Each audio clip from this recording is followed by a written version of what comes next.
Displacement का एक formula होता है delta X is equal to X F minus X I. इसमें उस दिन भी बता दिया था आप लोग को कि डेल्टा एक्स भी इसका एक सिंबल होता था जिससे हम रिप्रेजेंट करते थे डिस्प्लेसमेंट को। ये यहाँ पे मैं सबका टर्म लिख दे रहा हूँ।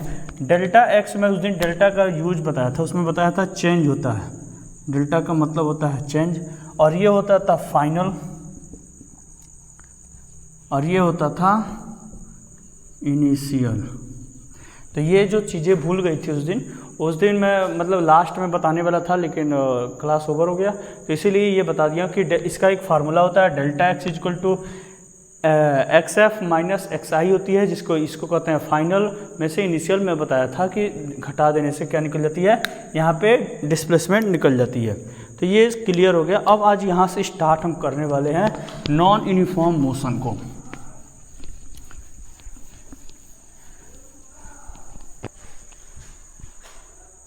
यहाँ से स्टार्ट करने वाले हैं नॉन यूनिफॉर्म मोशन को हम स्टार्ट करने वाले हैं। तो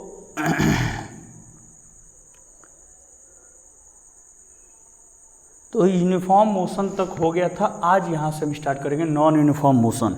नॉन यूनिफॉर्म मोशन में क्या होती है, when a body travel unequal distance in equal interval of time में, मतलब कि अगर कोई ऑब्जेक्ट चल रहा है अनइक्वल डिस्टेंस चल रहा है इक्वल इंटरवल ऑफ टाइम में, मतलब आप यहाँ पे क्लियर समझना कि यहाँ से समझ जाइए कि मैं यहाँ से गया पॉइंट ए से स्टार्ट किया अपना मोशन, और 1 घंटा लगा हमको पॉइंट बी पे पहुँचने में, पॉइंट बी से मैंने स्टार्ट किया, पॉइंट सी पे पहुँचा और लगा 1 घंटा, लेकिन ये डिस्टेंस था 5 किलोमीटर और ये था 3 किलोमीटर। अनइक्वल डिस्टेंस कवर कर रहा हूँ इक्वल इंटरवल टाइम में। टाइम यहाँ पे फिक्स है, टाइम 1 घंटा हमारा दोनों जर्नी में लग रही है, लेकिन यहाँ पे डिस्टेंस डिफरेंट आ रहा है। तो यही है कि अनइक्वल डिस्टेंस कवर करते हैं इक्वल इंटरवल ऑफ टाइम में, इसी को क्या बोलते हैं, तो नॉन यूनिफॉर्म मोशन बोलते हैं। इसको बोलते हैं नॉन यूनिफॉर्म मोशन। क्लियर? तो इसको बोलते हैं नॉन यूनिफॉर्म मोशन। अब आप लोग को एक और चीज़ बता दूं मैं कि नॉन यूनिफॉर्म मोशन जो होती है, इसकी जो ग्राफ होती है ये कर्व लाइन ग्राफ होती है। कैसी होती है ग्राफ? कर्व लाइन ग्राफ होती है। एग्जांपल यहाँ पे दिया है, the motion of the bus in A busy road and the freely falling body. Freely falling body का मतलब आप किसी टावर पे आ गए हो और यहाँ से किसी गेट को नीचे गिरा दे रहे हो, ये जो आएगा ये नॉन यूनिफॉर्म मोशंस के तहत आता है, नॉन यूनिफॉर्म मोशन से आता है। दूसरी बात, एक और चीज़ बता रहा हूँ आपको कि ये एग्जाम्पल ये हो गया, एक और जो मैं एग्जाम्पल दिया हूँ वो हो गया। अब हम लोग जितने भी रोड पे हम लोग चलते हैं, जितने भी गांव में मार्केट में जाते हैं, ये जो भी हम लोग यात्रा करते हैं ये नॉन यूनिफॉर्म मोशन के ही तहत करते हैं। इसमें हम लोग की ऐसी नहीं होती है कि 1 घंटा में मैं 1 ही किलोमीटर जाता हूँ, अगले घंटा में 1 ही किलोमीटर चलूँगा, ऐसा कोई पॉसिबल नहीं होता है। हो सकता है 1 घंटा में 1 किलोमीटर चलूँ, अगले 1 घंटा में 10 मीटर ही चलूँ, बहुत बिजी रोड हो जाती है, तो ऐसे पॉसिबल आ जाती हैं। तो इसके लिए हमें जो ग्राफ पढ़ा जाता है ये क्या होती है, कर्व लाइन ग्राफ होती है। ये हमारी ग्राफ है। ये ग्राफ क्या बताती है, एक बताती है हम लोग की ग्राफ ना 3 एक्सिस होती हैं। मैं आपको यहाँ पे बता दे रहा हूँ, सिंपल सा 3 एक्सिस होती हैं। जैसे यहाँ पे आप समझ जाइए 3 एक्सिस में कैसे होती हैं।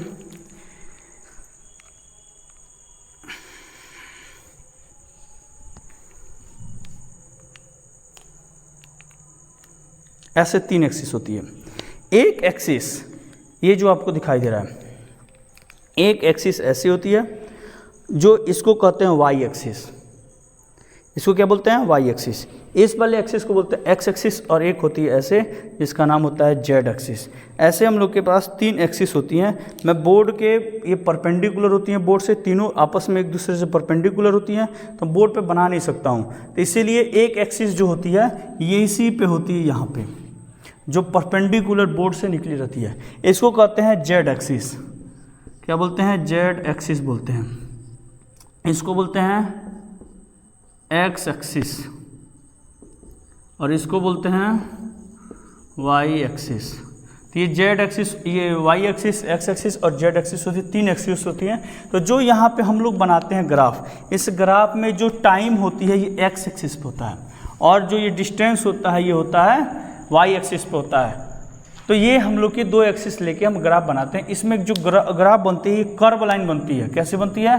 तो इंक्रीजिंग कर्व लाइन ग्राफ बनती है। इसी कर्व लाइन ग्राफ से हम क्या बना देते हैं? नॉन यूनिफॉर्म मोशन को रिप्रेजेंट करते हैं।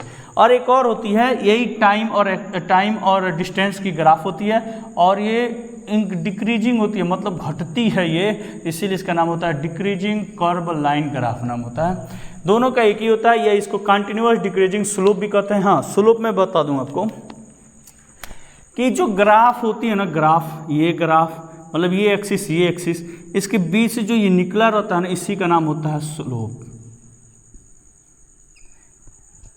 इसका नाम होता है स्लोप। तो ये जो स्लोप होती है ये हमको बताती है किस चीज़ का ये ग्राफ है। जैसे ही अगर इसमें दिया है, आगे आप ग्राफ पढ़ोगे तो बताया जाता है, बट मैं आपको यहीं पे इंडिकेशन दे रहा हूँ। ये यस टी का ग्राफ दे रहा है, पूछेगा ये स्लोप किसको रिप्रेजेंट करेगा, तो हम कैसे निकालेंगे? तो देखो, सबसे बेस्ट हमें तो सबसे बेस्ट यही लगता है कि आप एक लाइन सीधा खींच दो, आ जाएगा यस अपॉन टी। और याद करना, यस अपॉन टी जो फार्मूला होता था भी का होता था। ये जो ग्राफ बता रहा है वेलोसिटी का ग्राफ है, मतलब ये स्लोप जो है वेलोसिटी को बताएगा। क्लियर? एस टी का ग्राफ का स्लोप वेलोसिटी को बताता है। कोई भी ग्राफ होगा आप उसको ऐसे डिवाइड करना, यस अपॉन ऐसे टी आ जाएगी, और इन दोनों को जब ऐसे करोगे तो भी को बताती है। तो ये जो स्लोप बताएगा किसको बताएगा? भी को बताएगा। तो ऐसे हम ग्राफ भी देख लेते हैं। अब ये जो ग्राफ यहाँ पे मैं लिख दिया हूँ, ऑलरेडी मैं लिख चुका हूँ कि continuous decreasing in the slope curve S T graph giving speed और वेलोसिटी। ये स्पीड या किसको देता है? वेलोसिटी को बताता है। क्लियर? तो ये हमारी होती है, और मैं यहाँ पे आपको रिप्रेजेंट कर दिया हूँ, बता दिया हूँ कि ये जो ग्राफ डिक्रीजिंग हो रही है, इंक्रीजिंग हो रही है, ये स्लोप जो बताएगी किसको बताएगी? स्पीड या वेलोसिटी को बताएगी। अब आता है हम लोग का नेक्स्ट जो टॉपिक है, उसका नाम है स्पीड। अब स्पीड को हम लोग और अच्छे से पढ़ाई करेंगे। तो सबसे पहली बात में स्पीड को यहाँ पे देख लिया जाए कि स्पीड क्या होता है। कह रहा है कि स्पीड क्या होती है? Speed of the body distance travel, speed of the body distance travel by it per unit time. हर समय के दर से कोई भी डिस्टेंस चली जा रही है, दूरी चली जा रही है, इसी को कहते हैं स्पीड। स्पीड से हमें क्या पता चलता है? स्पीड से हमें ये पता चलता है, ये आइडिया मिलता है कि कौन सा ऑब्जेक्ट तेज चल रहा है कि धीमा चल रहा है। अगर कोई ऑब्जेक्ट तेज चल रहा है तो हम उसकी कहते हैं स्पीड ज़्यादा है। अगर कोई ऑब्जेक्ट धीमा चल रही है इसका मतलब उसकी स्पीड कम है। तो स्पीड हमको यही बताती है कि ऑब्जेक्ट तेज चल रहा है या स्लो चल रहा है, धीमा चल रहा है या तेज चल रहा है। अब देखो कि स्पीड जो होती है इसकी, ये भी स्केलर क्वांटिटी होती है। कैसी होती है? स्केलर। तो स्केलर का बताया था, केवल क्या होगा? मैग्नीट्यूड होगा, मैग्नीट्यूड होगा, डायरेक्शन ओनली, मैग्नीट्यूड ओनली होती है, डायरेक्शन इसकी नहीं होती है। दूसरी बात, एसआई यूनिट मीटर पर सेकेंड। मैं एसआई यूनिट निकालना सिखा दूंगा आपको, अभी आप 1 सेकंड रुक जाइए। यहाँ पर होती है, तीसरी होती है डायमेंशन, डिनोटेड बाय भी, इसको डिनोट करते हैं स्पीड को भी से। चौथी बात होती है measure by the speedometer, speed को मेजर करने वाला जो स्केल होता है, मेजरमेंट होता है, इंस्ट्रूमेंट होती है, उसका नाम होता है स्पीडोमीटर, जो हम लोग के कार में, बस में, बाइक में लगी रहती हैं, जो ये बताती हैं कि गाड़ी कितने की रफ्तार से चल रही है, उसको कहते हैं स्पीडोमीटर। क्लियर? और एक और बात कर रहा है कि जो इसका डिस्टेंस होता है सीजीएस में होता है सेंटीमीटर पर सेकेंड, लार्ज स्केल में होता है तो किलोमीटर पर सेकेंड। स्पीड का फार्मूला क्या होता है तो मैं भी बताया था, आप डिस्टेंस का फार्मूला याद रखो, डिस्टेंस इक्वल टू होता है स्पीड इनटू टाइम। आप टाइम को इधर भेज दो तो क्या निकलेगा? Distance upon time equal to speed. ये तो फार्मूला होता है। क्या होता है कि डिस्टेंस का फार्मूला में जब हम टी को इधर भेजते हैं तो इधर मल्टीप्लाई, तो इधर आता है डिवाइड होती है, तो इधर बन जाती है वेलोसिटी इक्वल या speed equal to distance upon time. Clear? अब एक चीज़ बताया था कि ये मीटर पर सेकेंड कैसे आया। अच्छा, आप कैसे निकाल लोगे किसी का भी एसआई यूनिट निकालना हो, अगर फार्मूला बेसिस होगा तो उन सातों को छोड़ के, जो फंडामेंटल बताया तो उन सातों को छोड़ के बाकी किसी का भी निकालना हो तो बहुत ईजी, बहुत सिंपल है। मैं आपको बता दे रहा हूँ। जैसे बताने के लिए हमको थोड़ा एक्स्ट्रा एक पेज चाहिए। जैसे देखो, स्पीड अभी आप पढ़े हो तो स्पीड इज इक्वल टू होता था डिस्टेंस अपॉन टाइम। अब स्पीड का ऐसा यूनिट निकालता है, पहले सबसे पहले हम इन दोनों का ऐसा यूनिट पता करें। तो उसमें मैं बताया था आपको कि उसमें हम लोग को बताया गया था कि जो फंडामेंटल यूनिट में लेंथ होती थी उसकी ऐसा यूनिट होती थी मीटर, याद है ना, यहाँ पे है, और सिंबल होता था m। क्लियर? तो हम यहीं पे लिखेंगे कि इसकी लेंथ हो जाएगी, क्या हो जाएगी, मीटर हो जाएगी। इसकी लेंथ यहाँ पे मैं लिखूँगा, ये इसका होता था मीटर, जिसको हम सिंबल से रिप्रेजेंट करते थे m। और देखो अब यहाँ पे लिखा है टाइम। टाइम का दिया था, टाइम का क्या था, टाइम इक्वल टू होता था t, सेकेंड होती थे SI यूनिट, जिसको यस से लिखते थे, तो यस से लिखते थे। तो यहाँ पे आप देखो अपान सेकेंड यस, तो मीटर पर सेकेंड। आप मैथ में ये भी पढ़ते हो, जो नीचे होता है जब ऊपर जाता है तो माइनस का साइन लगा देते हैं, तो मीटर माइनस सेकेंड, ऐसे भी लिख सकते हैं। तो ये इसको SI यूनिट निकालने का फार्मूला बेसिस जो होते हैं, सबसे सिंपल वे होती है, तरीका होती है, यहाँ से हम SI यूनिट निकाल लेते हैं। क्लियर? अब फिर मैं अपने टॉपिक पे आने वाला हूँ। तो ये मैं चीज़ें पीछे का भी आपको एक बार रिवीजन कराते रहूँगा और आगे का भी फिर बताते रहूँगा, आपको घबराने की ज़रूरत नहीं है। तो ये हम लोग की टॉपिक चल रही थी। अब देखो कि ऐसे ही जब अगर मैं बताया था लेंथ को सेंटीमीटर में नापोगे तो ये सेंटीमीटर हो जाएगा, सेकंड का सेकंड रहेगा, यहाँ पे सेंटीमीटर पर सेकंड हो जाएगा। तो ये ऐसे हम पता कर लेते हैं, फार्मूला बेसिस हम पता कर लेते हैं। एक बार और मैं बता दे रहा हूँ यहाँ पे। तो देखो distance, speed is equal to होता है डिस्टेंस अपॉन टाइम होती है। डिस्टेंस को मेजर करते हैं मीटर में और टाइम को मेजर करते हैं सेकंड में, तो ये बन जाता है मीटर पर सेकंड, या इसी को ऐसे लिख देते हैं मीटर सेकंड पे -1। तो ये मैं दो बार बता दिया। अब ये पूरी तरह से क्लियर हो चुका है कि इसकी SI यूनिट कैसे आती है। अब आ रहा है एवरेज स्पीड।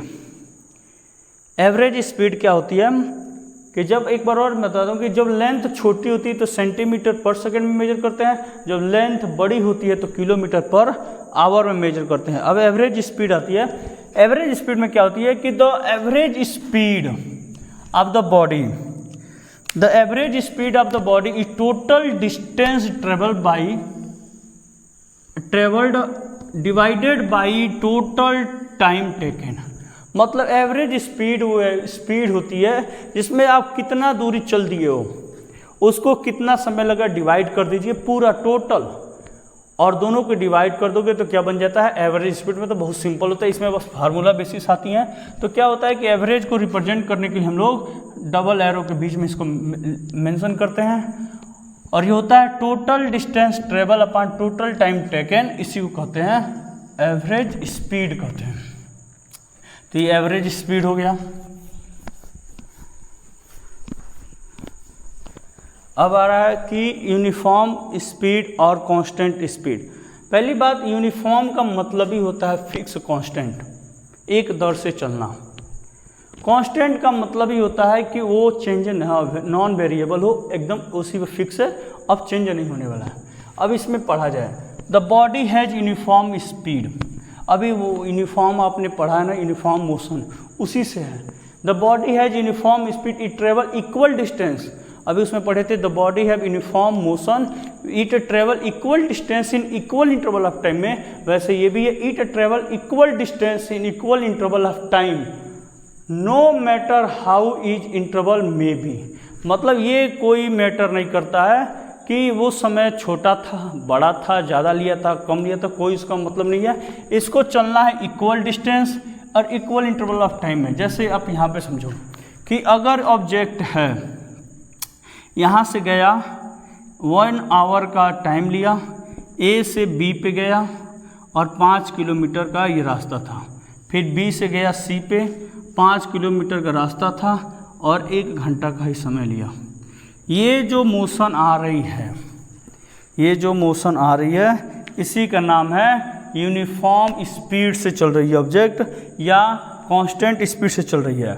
अभी बताएं स्पीड निकालने का फार्मूला होता था S is equal to V is equal to S upon T. तो अगर मान के चलिए कि 5 डिस्टेंस दिया है 5, टाइम दिया है 1, तो आ गया 5 किलोमीटर, 5 किलोमीटर पर आवर। इसको कुछ ऐसे लिख देते थे 5 किलोमीटर पर आवर, ऐसे लिख सकते हैं। तो 5 किलोमीटर पर आवर, दूसरे वाले में 5 किलोमीटर पर आवर, स्पीड कांस्टेंट है, फिक्स है। इसमें भी 5, इसमें भी 5, आने वाले में भी 5, फिर आने वाले में 5, ऐसे अगर 5-5 की रफ्तार से चलती है तो उसको कहते हैं यूनिफॉर्म स्पीड या कांस्टेंट स्पीड कहते हैं। एक चीज़ और बता रहा हूँ, अगर कोई ऑब्जेक्ट है, मान के चलिए कि हम लोग एक रेस लगाए, लखनऊ से 2 ऑब्जेक्ट लगाए थे, लखनऊ से यहाँ पे पहुँचना था दिल्ली तक। इसमें 200 किलोमीटर था और इसमें भी 200 किलोमीटर था। इसमें भी क्या हुआ कि ये 1 घंटा लगा जाने में, हम भी 1 घंटा लगे जाने में, तो दोनों, ये किलोमीटर था, ये 1 आवर था और ये भी आवर था, दोनों का टाइम फिक्स है, डिस्टेंस फिक्स है, तो स्पीड भी कांस्टेंट होगी। डैट मीन्स हम लोग यूनिफॉर्म स्पीड या कांस्टेंट स्पीड से मोशन कर रहे थे। फार्मूला सेम होती है, स्पीड का ही होता है, डिस्टेंस अपॉन टाइम होता है, याद करने की जरूरत नहीं है, बस आप एक फार्मूला याद रखो डिस्टेंस का, वहाँ से स्पीड का फार्मूला आपको निकाल लेना।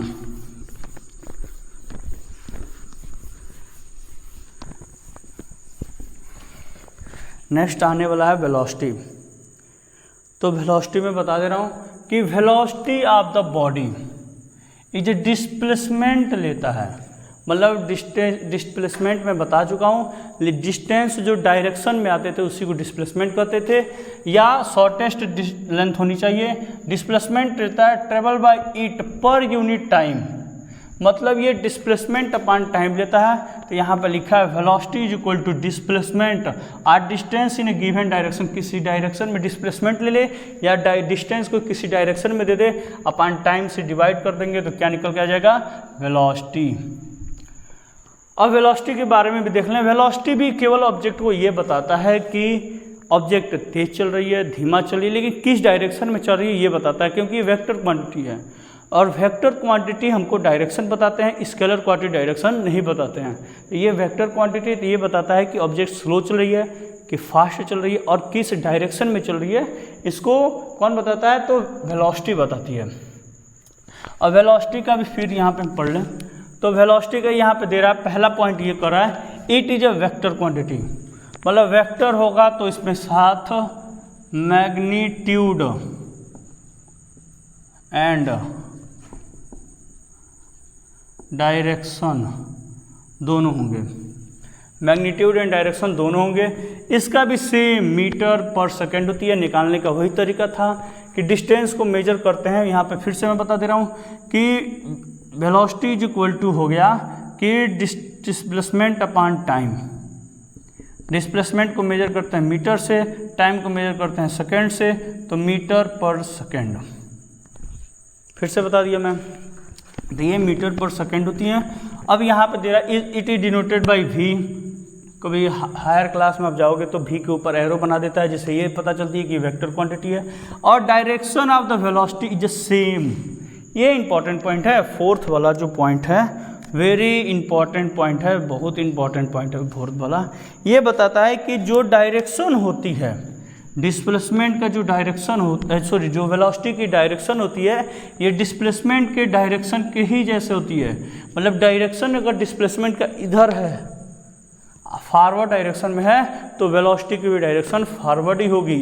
ये बताता है कि जिधर डायरेक्शन डिस्प्लेसमेंट का होगा उधर ही डायरेक्शन किसकी होगी, तो वेलोसिटी की होगी, और इसमें कुछ है नहीं।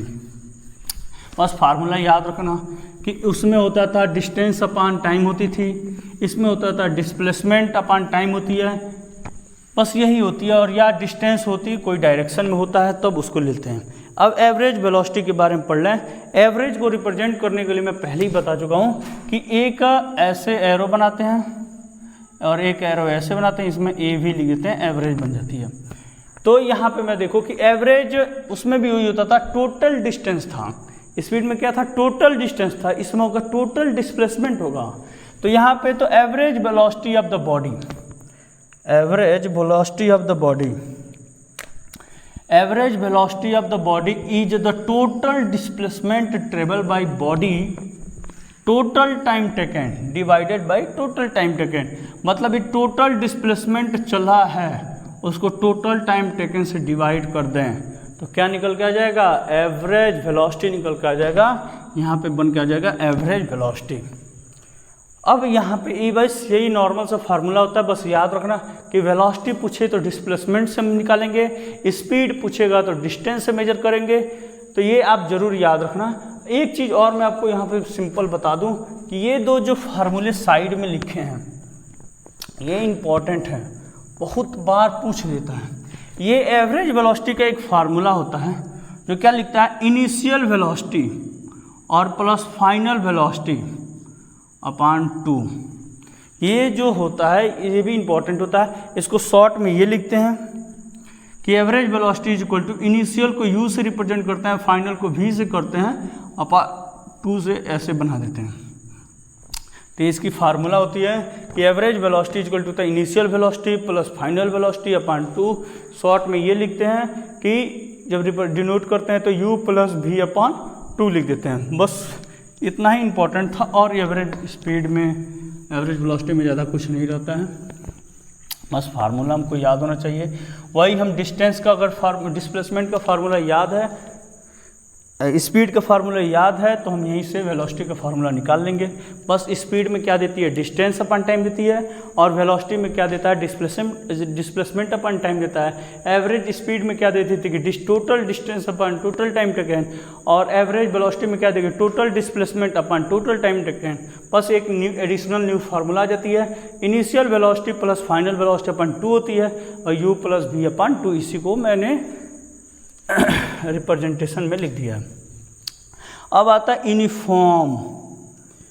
यूनिफॉर्म वेलोसिटी और constant velocity.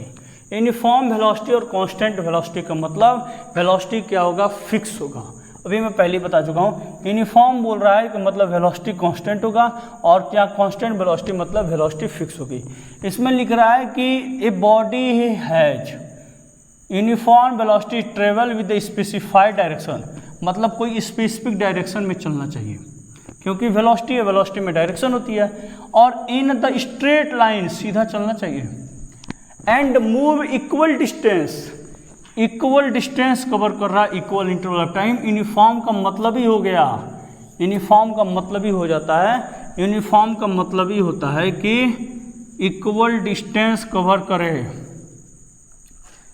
Equal distance plus equal interval of time में, इक्वल टाइम में, इसी को कहते हैं यूनिफॉर्म। तो यूनिफॉर्म का मतलब ये होता है इक्वल डिस्टेंस कवर करे इक्वल टाइम में, इसी को कहते हैं यूनिफॉर्म वेलोसिटी। इसमें कोई मैटर नहीं है, धीमा छोटा सा समय है कि बड़ा समय, कोई वैल्यू नहीं है, बट इक्वल डिस्टेंस कवर करना चाहिए इक्वल इंटरवल ऑफ टाइम में, उसी को कहते हैं यूनिफॉर्म वेलोसिटी कहते हैं। लेकिन वेलोसिटी वहाँ पे स्पीड में बताया था मैं कि इक्वल डिस्टेंस कवर कर इक्वल इंटरवल ऑफ टाइम में, छोटा समय हो या बड़ा हो कोई वैल्यू नहीं है, बट यहाँ पे एक एक्स्ट्रा चीज़ आती है जिसका नाम होता है डायरेक्शन। क्या नाम होता है इसका, डायरेक्शन। इसमें जो स्पेसिफाइड डायरेक्शन लिख रहा है यही तो बताता है कि वेलोसिटी में बात आ गई है, क्योंकि वेलोसिटी में हम जब आते हैं तो डायरेक्शन आती है, क्योंकि वेक्टर क्वांटिटी और वेक्टर क्वांटिटी में मैग्नीट्यूड प्लस डायरेक्शन दोनों होते हैं, तो इसमें डायरेक्शन से बात करते हैं। लेकिन वही अगर रहता यूनिफॉर्म स्पीड रहता तो हमें किसकी बात नहीं करनी पड़ती, डायरेक्शन की बात नहीं करते हैं। अब एक चीज़ और बता रहा हूँ कि क्या वेलोसिटी से, ये इंपॉर्टेंट पॉइंट है, बहुत इंपॉर्टेंट पॉइंट है, ये भी बहुत इंपॉर्टेंट पॉइंट है। क्या वेलोसिटी कैन चेंज, वेलोसिटी को बदला जा सकता है, किसी भी बॉडी के वेलोसिटी को बदला जा सकता है? तो हाँ, दो तरीके से बदला जा सकता है। पहला तो ये बदल सकते हैं, change in speed of the body, speed बदल दीजिए, वेलोसिटी बदल जाएगा। कैसे समझा रहा हूँ, अगर कोई ऑब्जेक्ट चल रही है, किसी डायरेक्शन में चल रही है, तो क्या कर दीजिए कि उसका ऑब्जेक्ट के स्पीड चेंज करते जाइए, वेलोसिटी बदलता जाएगा। क्योंकि अगर स्ट्रेट लाइन होगा तो डिस्टेंस और डिस्प्लेसमेंट सेम होती है, और जब डिस्टेंस और डिस्प्लेसमेंट सेम होती है तो दोनों की वैल्यू सेम आएगी, और जैसे जैसे स्पीड बदलेगा वैसे वैसे वेलोसिटी बदलेगा, क्योंकि डिस्टेंस और डिस्प्लेसमेंट सेम है। तो जैसे जैसे ये बदलते जाएगा वैसे वैसे वेलोसिटी बदलती जाती है। दूसरा वे कहता है keeping the speed constant but change in direction. आप क्या कीजिए, स्पीड कांस्टेंट रखिए लेकिन डायरेक्शन बदलते जाइए। जैसे देखिए, ये मान लीजिए एक सर्कल है, और मानना ही क्या है, यहाँ से कोई ऑब्जेक्ट रोटेट कर रहा है। इसका पहले डायरेक्शन था इधर, अब था इधर, अब था इधर, कुछ देर के बाद इधर, कुछ देर के बाद इधर, कुछ देर के बाद ऊपर। ऐसे देखिए हमेशा इसका डायरेक्शन चेंज होते जा रहा है। अगर इसका कांस्टेंट स्पीड है लेकिन डायरेक्शन बदलता जा रहा है तो वेलोसिटी बदलती जाती है, क्योंकि वेलोसिटी होती है वेक्टर क्वांटिटी और डिस्टेंस डायरेक्शन पे डिपेंड करती है, लेकिन स्पीड स्केलर होती है, डायरेक्शन पे डिपेंड ही करती है, तो ये नहीं बदलेगी।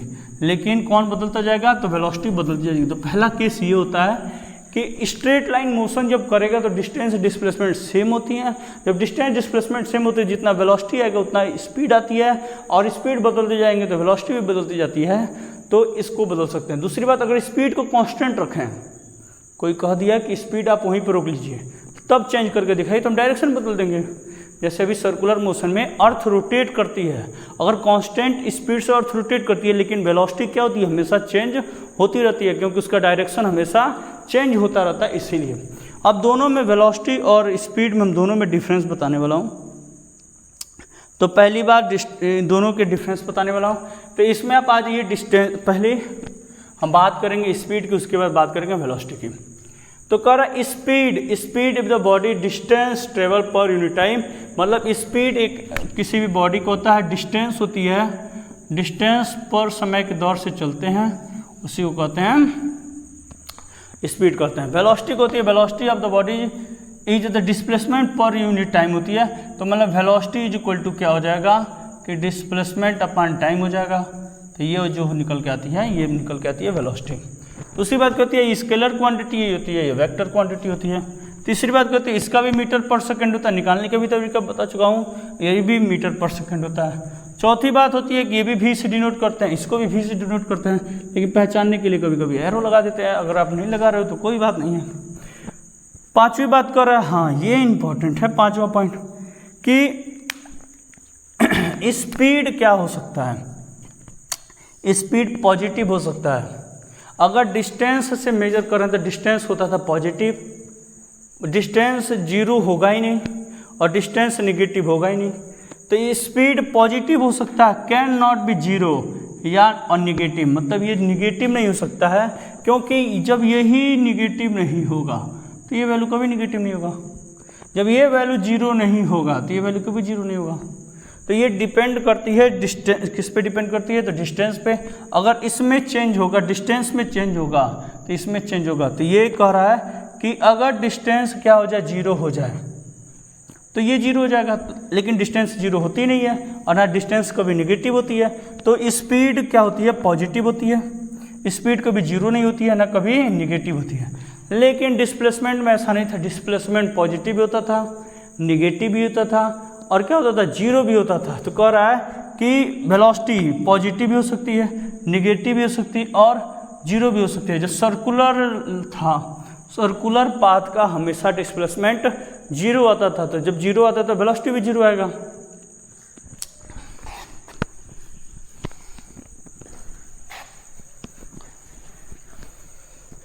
अब इसके बाद जो पॉइंट आ रही है 6वां, स्पीड कैन बी इक्वल और मोर देन वेलोसिटी। स्पीड जैसे वहाँ पे था डिस्टेंस डिस्प्लेसमेंट में, स्पीड जो हो सकती है बराबर हो सकती है या ज़्यादा हो सकती है वेलोसिटी से। अगर स्ट्रेट लाइन होगा तो डिस्टेंस और डिस्प्लेसमेंट दोनों बराबर होंगे। जब दोनों बराबर होंगे तो स्पीड और वेलोसिटी ये भी दोनों आपस में बराबर होंगे। क्लियर? अगर ये दोनों आपस में बराबर हो रहे हैं, डिस्टेंस और डिस्प्लेसमेंट बराबर हो रहा है, तो स्पीड और वेलोसिटी भी आपस में बराबर होंगी। तो हमको बता चुका था स्ट्रेट लाइन में ही दोनों जीव बराबर होते थे, नहीं तो बराबर नहीं होते थे। तो यही होता था इक्वल हो सकते हैं। More than velocity but never greater than speed, velocity never greater than speed. मैं आपको बताया था कि स्पीड ज़्यादा हो सकता है। कैसे? तो देखो, जब सर्कुलर पाथ होगा, जब सर्कुलर पाथ होगा तो यहाँ पे डिस्प्लेसमेंट निकल के आता है 0 और डिस्टेंस निकल के आता है 2πr। तो ये आया, ये ज़्यादा निकल के आया है, ये 0 है, तो इसके मानने से स्पीड क्या निकल के आती है? ज़्यादा। स्पीड ज़्यादा हो सकता है लेकिन वेलोसिटी कभी भी स्पीड से ज़्यादा नहीं हो सकता है। तो यही बात लिखा गया कि स्पीड कैन इक्वल या more than velocity but velocity is never greater than speed. ये कभी पॉसिबल ही नहीं है कि स्पीड क्या हो जाए, वेलोसिटी क्या हो जाए, स्पीड से ज़्यादा निकल के आ जाए। ऐसे ये है, speed can be equal to, velocity can be equal to the speed.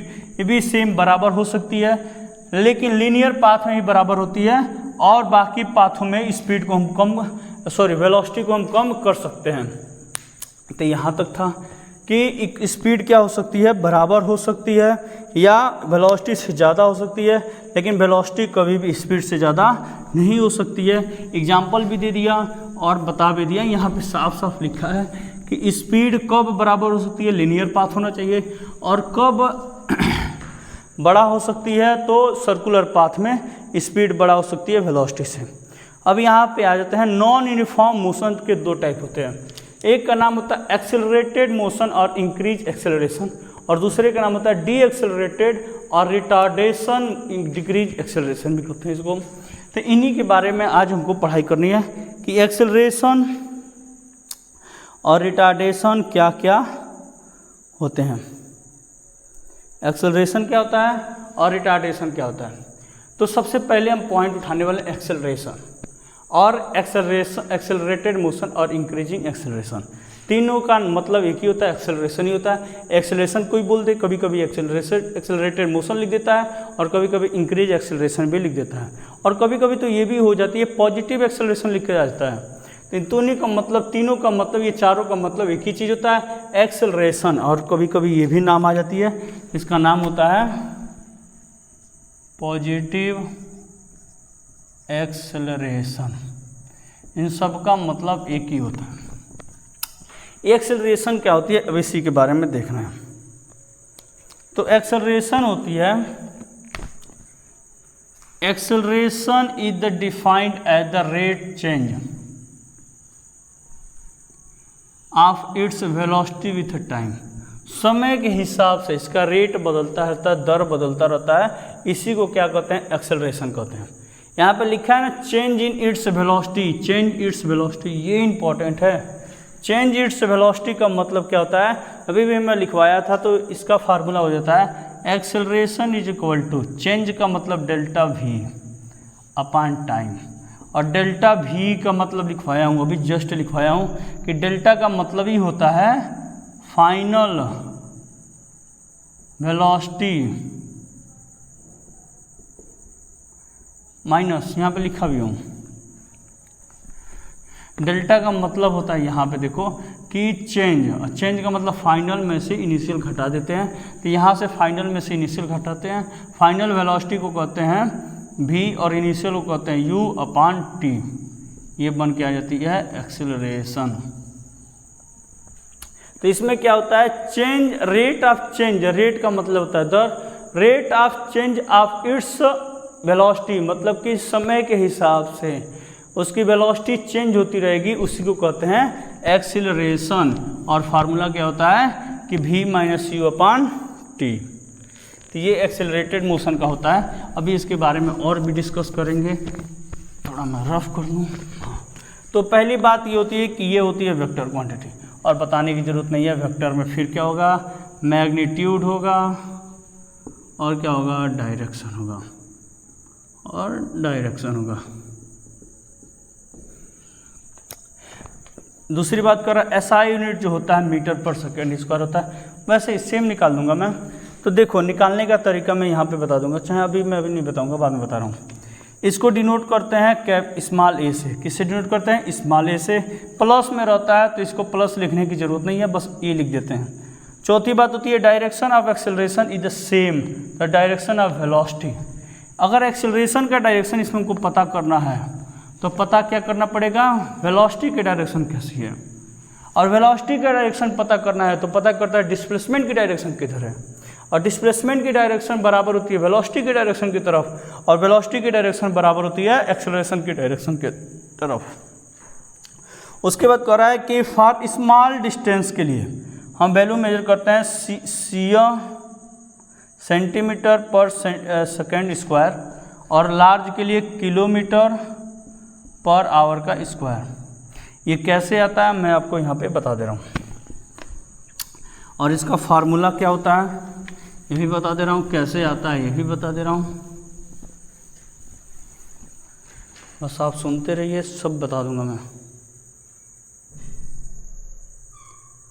तो देखो यहाँ पे मैं बताने वाला हूँ कि एक्सेलरेशन इक्वल टू होता है change in velocity. Change in velocity का मतलब final velocity minus initial velocity upon time taken small T. यहाँ पे लिखा हूँ कि v minus U upon T equal to होता है ए। ये मैंने यहाँ पे लिखा हूँ। इसकी एसआई यूनिट कैसे निकालते हैं तो बता रहा हूँ। ए इक्वल टू होता है v minus U upon T. अब हम क्या लिखेंगे यहाँ पे? इसकी यूनिट लिखेंगे। अभी बताने के लिए बताया था इसकी यूनिट क्या होती थी, अभी पीछे मैं बढ़ा के आया हूँ, मीटर पर सेकेंड, और इसकी होती है सेकेंड। टाइम की यूनिट क्या होती है? सेकेंड। ऐसा पूछा गया। जब भी a upon b upon c आ जाए तो इसको आप ये मान लेना कि नीचे अपान 1 है, और इसको 4 फोल्ड कर देना। जैसे कि आप ये समझ जाओ कि a अपान b है, ऐसे है, और समझ जाइए आप, एक ये है और एक नीचे लेयर है और एक नीचे है। इन सीधे इसको फोल्ड कर देना ऊपर की तरफ। तो ये जब फोल्ड करोगे तो ऐसे कुछ बन जाता है, ये a upon b a into 1। जब ये सबसे ऊपर चला जाएगा इसके बाद ये चला जाएगा अपान b इंटू सी बन जाएगा। यही हमको पता करना रहता है कि आप एक चीज़ याद रखना हमेशा कि जब भी a अपान b करके अगर ऐसा कुछ भी इक्वेशन आए तो आप ये समझना a upon b upon c अपान, अगर ऐसे आ रहा है तो हम उसके नीचे सबसे पहले मान लेंगे 1 है और इसको फोल्ड कर देंगे। नीचे वाले को सबसे ऊपर, उसके वाले को ऐसे करेंगे, बीच से ऐसे फोल्ड कर देंगे। तो ये हो जाएगा a into 1 upon b into C. ये कुछ ऐसे बन के आ जाएगा। सेम काम इसमें भी अपान हम मान लें 1, अपान 1 मानोगे तो क्या बन जाएगा? ये m इंटू 1 अपान सेकेंड इंटू सेकेंड। तो ये कुछ लिख देंगे मीटर पर सेकेंड का स्क्वायर, या इसको ही लिख सकते हैं metre second minus 2। Same process वहाँ पे भी जैसे यहाँ पे था। तो ये बहुत सिंपल है, याद करने की ज़रूरत नहीं है। ऐसे नहीं कि मीटर पर सेकेंड स्क्वायर बैठ कर रटना शुरू कर दीजिए। आराम से इसको कॉन्सेप्ट वाइज समझ जाइए, ज़िंदगी भर याद रहेगा, याद करने की ज़रूरत नहीं पड़ेगी। जितना फार्मूला कम याद हो, जितनी चीज़ें कम समझ लो उतना ही बेटर होती है। याद करने के कुछ दिन के बाद चीज़ें भूल जाती हैं, फिर कॉन्सेप्ट क्लियर नहीं होता है। तो ये हमारा था। अब एक चीज़ यहाँ पे था कि यहाँ पे लिखा है ना a is equal to v minus U upon T, that when the object is moving in uniform velocity. ये कब होता है? जब यूनिफॉर्म वेलोसिटी में ऑब्जेक्ट मूव करता है। Its acceleration is 0। बहुत इंपॉर्टेंट पॉइंट है, बहुत ज़्यादा ही इंपॉर्टेंट है ये। एक्सेलरेशन 0 हो जाता है, ऐसा क्यों? अगर एक्सेलरेशन 0 क्यों नहीं होता है, क्यों होता है ये बता रहा हूँ। पहली बात, अगर कोई ऑब्जेक्ट यहाँ से चल रहा है और यहाँ पे गया, ए से गया बी पे गया, यहाँ पे ए से गया बी पे गया, फिर बी से सी पे गया। अगर इसमें जब यूनिफॉर्म होगा, यूनिफॉर्म का मतलब कि 1 घंटा में जाएगा, 1 घंटा में 5 किलोमीटर गया, दूसरे घंटे में भी 5 किलोमीटर गया, 5 किलोमीटर गया, तीसरे घंटे में भी 5 किलोमीटर गया। हर घंटा में 5 किलोमीटर चल रहा है। तो स्पीड इसका निकालेंगे तो स्पीड इज इक्वल टू हो जाती है डिस्टेंस अपॉन टाइम, या velocity is equal to, straight line में स्पीड और वेलोसिटी दोनों सेम होती हैं, तो 5/1 इक्वल टू 5 आवर किलोमीटर पर आवर। ये भी क्या निकल जाएगा 5 किलोमीटर पर आवर, 5 किलोमीटर पर आवर। आप देख रहे हो जो यूनिफॉर्म है तो सेम रेट से चल रहा था, इसकी इस वेलोसिटी में चेंज ही नहीं हो रही है, इसकी वेलोसिटी में चेंज नहीं हो रही है, 5 के 5 ही चल रहे हैं।